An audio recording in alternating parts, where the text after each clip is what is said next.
High Nandini. ও high Riya, wow তোমাকে তো দারুণ লাগছো। Thank you. তুমি কি গয়না পরতে ভুলে গেছো? ও সরি, তোমার স্বামী তো তোমাকে চটি পর্যন্ত কিনে দিতে পারে না, গয়না তো অনেক দূরের কথা। যাই হোক, দেখো আমার স্বামী গতকালই আমাকে 3 কোটির নেকলেস দিয়েছে। কেমন শোনাচ্ছে তাই না? Very nice.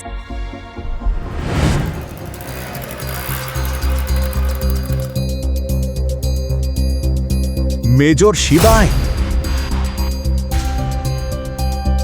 অবশেষে আমরা আপনাকে খুঁজে পেয়েছি। 3 বছর ধরে পাগলের মতো খুঁজছিলাম। আমাদের আপনার দরকার, দয়া করে ফিরে আসুন। এটাই সঠিক সময় নয়। এখন আমার কাছে সবচেয়ে জরুরি হলো আমার বিয়ে বাঁচানো। তোমরা চলে যাও।